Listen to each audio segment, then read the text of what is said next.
देवी, आखिर ऐसा क्या होगा कि राहु ना असुर रहा ना देवता? ये कथा मैं सुनाऊंगा। ना मत कहिएगा, ना मत कहिएगा, मेरे पेट में बुलबुले उठ रहे हैं। अगर मैंने ये कथा नहीं सुनाई ना तो बुलबुले मुझे चैन से बैठने नहीं देंगे। ना मत कहिएगा, कृपया करके ये कथा मुझे सुनाने दीजिए, विनती है मेरी। ठीक है बेताल, तुम ही सुनाओ। हाँ तो राजन, हुआ ये कि एक बार मेरे मित्र विक्रमादित्य जब छोटे थे तो उन्हें केले खाने का बहुत शौक था और खीर तो उन्हें चाहिए ही चाहिए थी। बेताल, समुद्र मंथन की कहानी सुनाओ, अपने मित्र के बचपन की नहीं।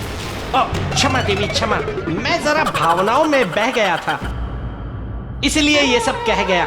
हाँ तो राजन, एक बार सुर और असुरों ने मिलकर समुद्र मंथन किया, सर्प को बनाया मथनी और मथनी बनाकर समुद्र को मथे जा रहे थे। ऐसे ऐसे ऐसे ऐसे ऐसे ऐसे ऐसे ऐसे ऐसे एक तरफ थे सुर और दूसरी तरफ थी ताल। दूसरी तरफ थे असुर और सुर और असुरों ने मिलकर समुद्र को मथ डाला। ऐसा मंथन किया और फिर पता है उसमें से क्या निकला? पूछिए क्या निकला? क्या निकला? अमृत और विष। तो अमृत तो आया देवताओं के हिस्से में और विष गया असुरों के हिस्से में। लेकिन राहु ने पता है क्या किया? पूछिए। क्या किया? राहु ने छल से अमृत का पान कर लिया, लेकिन उसका छल पकड़ा गया और फिर भगवान विष्णु जो क्रोधित हुए कि उन्होंने राहु का सर धड़ से अलग कर दिया, लेकिन फिर भी उसे कुछ नहीं हुआ। पूछिए क्यों नहीं हुआ? क्यों बेताल? राजन, आप भी भूल जाते हैं। अभी तो मैंने बताया आपको कि राहु ने भी अमृत का पान कर लिया था, तो हो गया ना वो भी अमर। तब तो अमर होना राहु के लिए सौभाग्य की बात रही होगी ना? क्यों देवी? नहीं राजन, राहु का यही सौभाग्य उसका दुर्भाग्य बन गया था। अमर होने के कारण असुरों ने उसका बहिष्कार कर दिया और असुर होने के कारण देवराज इंद्र ने उसे स्वीकार ही नहीं किया, उसे अपने दरबार में स्थान नहीं दिया। मेरे साथ हुए अन्याय का दंड अब संपूर्ण संसार भोगेगा इंद्रदेव।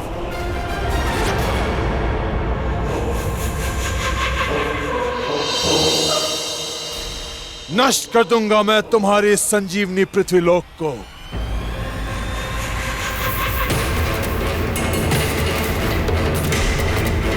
जिसके माध्यम से तुम्हें शक्ति प्राप्त होती है और तुम लोग जीवित रहते हो।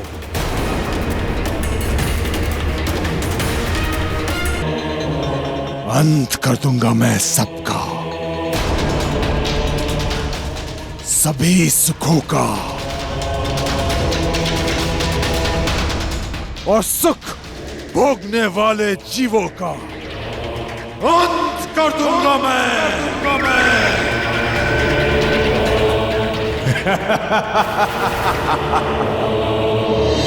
इसका अर्थ कि राहु ने इंद्रदेव के उस तिरस्कार को अपने अस्तित्व की लड़ाई बना ली और अपनी महत्ता सिद्ध करने के लिए पुष्य नक्षत्र को खंडित करने पहुंचा, जो नर और नारायण दोनों के सुख का कारण था।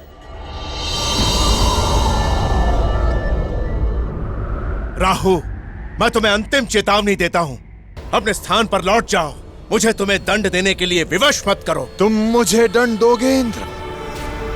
मैं राहु हूं, राहु। आचार्य जी, अब राहु को और कितना समय है पुष्य नक्षत्र तक पहुंचने में तथा उसे खंडित करने में? सम्राट, मेरी गणना के अनुसार मात्र 21 दिन और शेष। वह 21वें दिन के तीसरे प्रहर की अंतिम घड़ी में पुष्य नक्षत्र को खंडित कर देगा और बस वही होगा इस युग और सृष्टि का समाप्ति काल। अग्निदेव, भस्म कर दो इस मूर्ख हठी असुर को।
प्रहार।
और इस प्रकार राहु से सब देवता पराजित हो गए।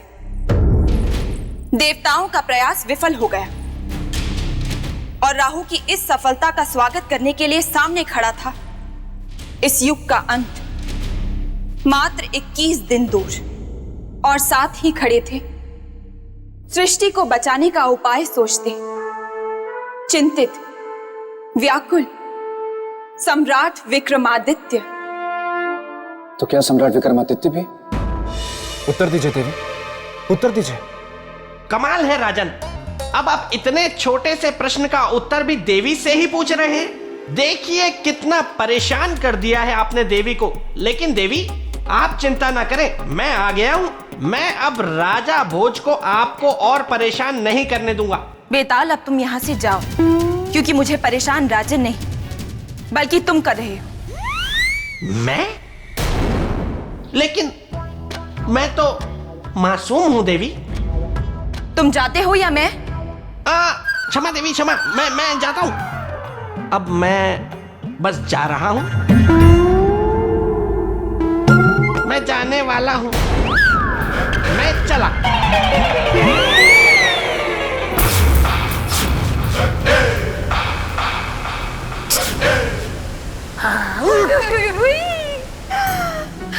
तुम यहाँ? तुमने बताया नहीं अतिथि आए हैं? वाह मेरी किस्मत, एक तरफ बेतालनी, दूसरी तरफ पुतली के चक्कर में मैं कठपुतली। क्या हुआ बेताल? कुछ नहीं। सौंदर्य लेखा, तुम यहाँ क्या कर रही हो? तुम्हारी प्रतीक्षा कर रही हूँ, ठंडी ठंडी आहें भर रही हूँ।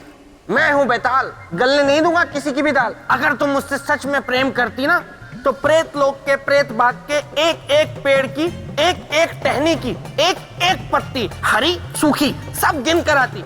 लेकिन तुम बिना गिने ही आ गई। प्रेत लोक के प्रेत बाग में पेड़ है 27,000, जिसकी टहनियां है 80,500 के पार, जिसके पत्ते हैं 90,913। मैं तेरी, तू मेरा। तुम इतनी जल्दी सब गिनाई? वाह। सौंदर्य लेखा, तुम थक गई होगी, जाओ जाकर थोड़ा आराम कर लो। 300-400 वर्ष। हाँ? नहीं नहीं बेटा, मैं इतनी भी नहीं थकी। लेकिन मैं थक गया हूँ। जाओ, अभी हम बाद में खेलेंगे। मतलब बाद में बात करेंगे। इतने प्रेम से कहोगे तो मैं ना कैसे कहूंगी? सौंदर्य लेखा, मुझे तुमसे प्रेम है, ये सुन के ही जाऊंगी। मैं नहीं बोलूंगा। मैं नहीं जाऊंगी। मैं बोलूंगा। सौंदर्य लेखा, मुझे तुमसे प्रेम है। ही नहीं।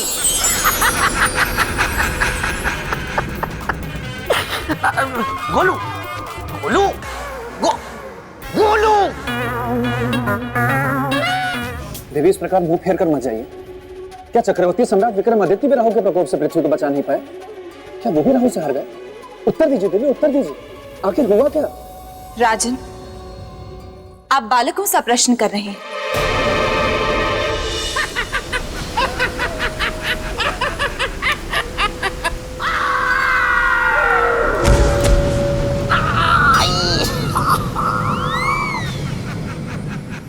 अच्छा हुआ किसी ने देखा नहीं।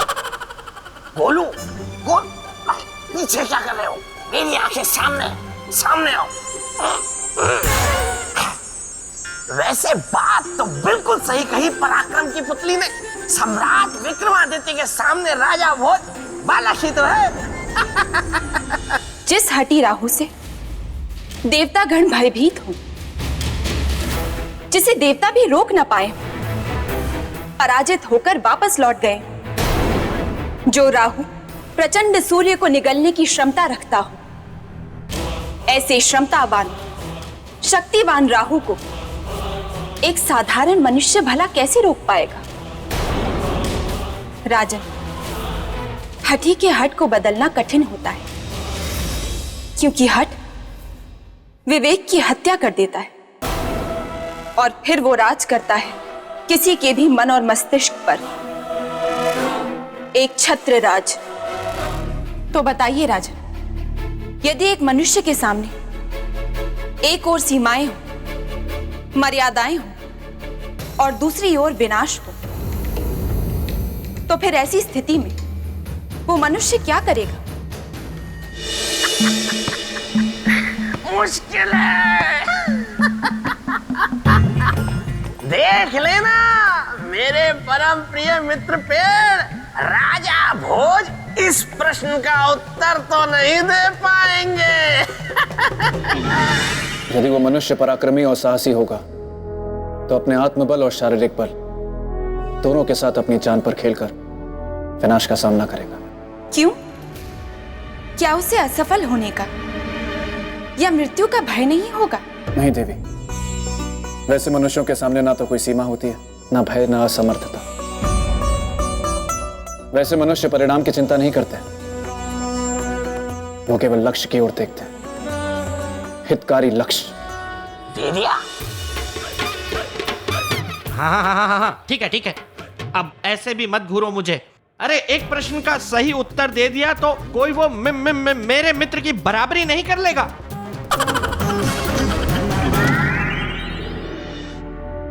सही कहा आपने राजन। सम्राट विक्रमादित्य ने भी वैसा ही किया।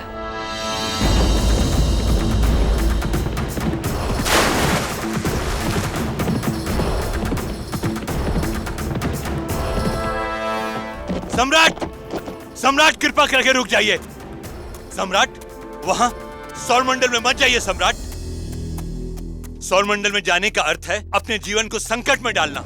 हमारे लिए हमारा जीवन हमारी प्रजा है विराहमीर जी, और हमारी प्रजा पर कोई संकट आए ये हम सहन नहीं कर सकते। इसीलिए हमारा जाना बहुत जरूरी है। कृपया करके हमें रोके नहीं, क्योंकि दिन कम और दूरी अधिक है। सम्राट रुक जाइए। सम्राट,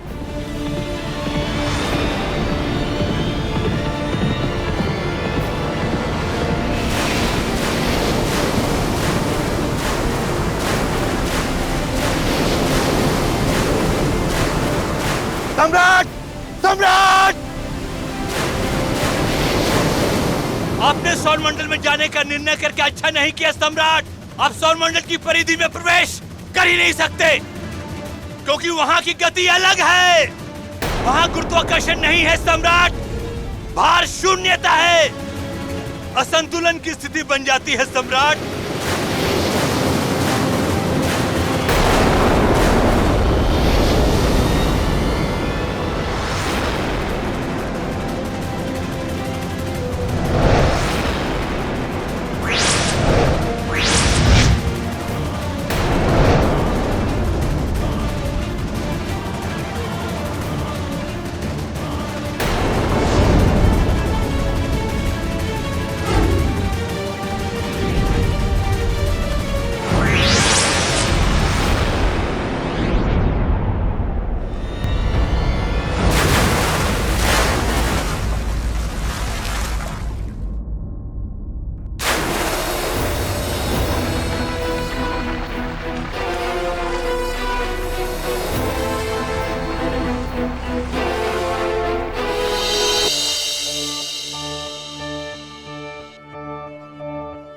देवी, कथा का यह अंत सुनने के बाद मन में एक प्रश्न उठा।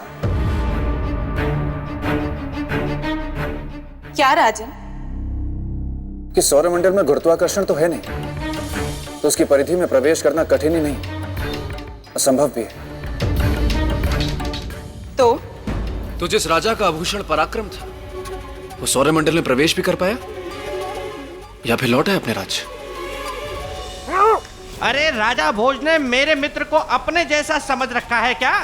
मेरा मित्र विक्रमादित्य था, जो हार मानने वालों में से नहीं था।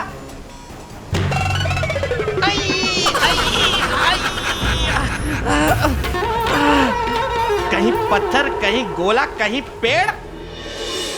राजन, प्रयास वो छोड़ते हैं या असफलता उनकी साथी बनती है जो परिस्थिति के आगे हार मान जाते हैं। पर पुरुषार्थी कभी हार नहीं मानते राजन, क्योंकि वो जानते हैं कि असफलता स्थायी नहीं होती। ये हुई ना बात। सही उत्तर दिया है पराक्रम की पुतली ने राजा भोज को। असफलता में ही सीप के मोती की भांति सफलता छिपी होती है। इसका अर्थ की यही तो आपको बताना है राजन, कि सम्राट विक्रमादित्य ने असंभव को किस प्रकार संभव किया होगा,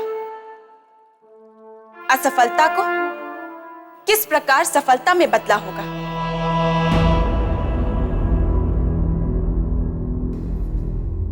भक्ति मार्ग में जाकर।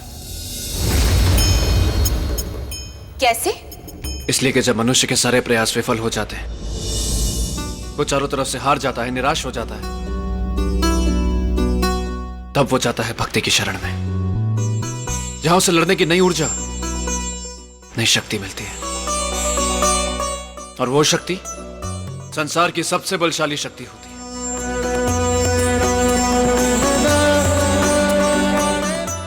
देवी, मैंने अपनी समझ से आपके प्रश्नों के उत्तर दे दिए। अब इस परीक्षा का परिणाम आपको सुनाना है।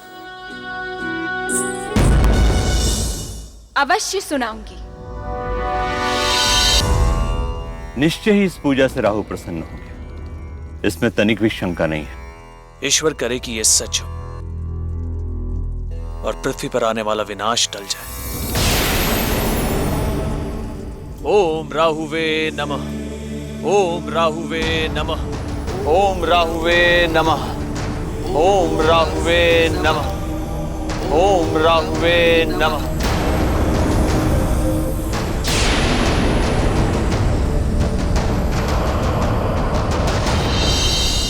सम्राट, इस प्रकार 3 दिन और 3 रात तक चलने वाला राहु का यज्ञ यहाँ अब समाप्त होता है। पुरोहित जी, अब राहु देव शांत हो चुके होंगे और इस पृथ्वी पर आने वाला विनाश भी टल चुका होगा। सम्राट, मैंने धरती की ओर फिर से कई बड़े बड़े उल्का पिंडों को एक साथ आते हुए देखा है।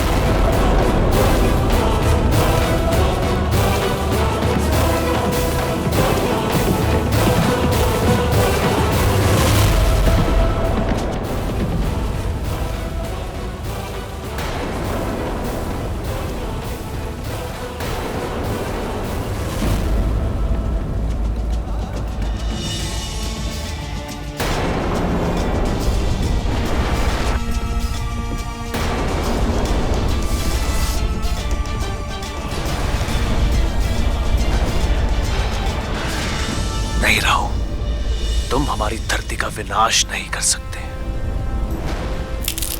नहीं होने देंगे हम अपनी धरती का विनाश, कभी नहीं।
राजन, संसार में यह पहला अवसर था जब किसी मनुष्य ने एक प्राकृतिक आपदा को अपनी शक्ति और सामर्थ्य से रोका था। कभी कल्पना भी न की जाने वाली अद्भुत घटना थी ये। हाँ, क्योंकि वो मनुष्य कोई साधारण मनुष्य नहीं था। वो मनुष्य चक्रवर्ती सम्राट विक्रमादित्य था। क्योंकि वो मनुष्य मेरा मित्र था। क्योंकि वो मनुष्य। बेताल, तुम फिर आ गए। अब फिर बीच में बोलते रहोगे। नहीं, मैं नहीं बोलूंगा। मतलब इसके बाद अब मैं नहीं बोलूंगा, चुप रहूंगा। नहीं बेताल, देखो। देवी, जरा आप मेरे साथ इधर आइए। मुझे आपसे कुछ बात करनी है। कृपया आइए। आइए।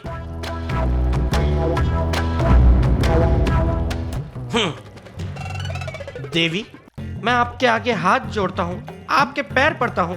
कृपया मुझे यहाँ से मत निकालिए। मुझे यहाँ रहने दीजिए। मुझे भी अपने मित्र की कथा सुनने दीजिए ना। मैं वचन देता हूँ। मैं कुछ नहीं बोलूंगा, तनिक सा भी नहीं बोलूंगा, एकदम चुप रहूंगा। ठीक है। धन्यवाद देवी, धन्यवाद। आइए।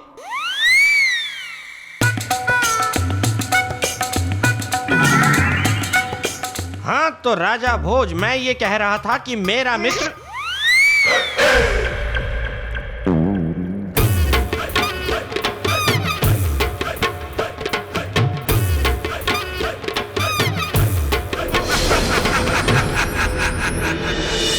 उसके बाद क्या हुआ देवी? सब कुछ सामान्य हो गया? सीमाएं और विवशताएं मनुष्य को बांध देती हैं राजन। मतलब? मैं कुछ समझा नहीं देवी। मतलब ये कि सम्राट विक्रमादित्य भी सीमाओं से बंधे थे, विवश थे।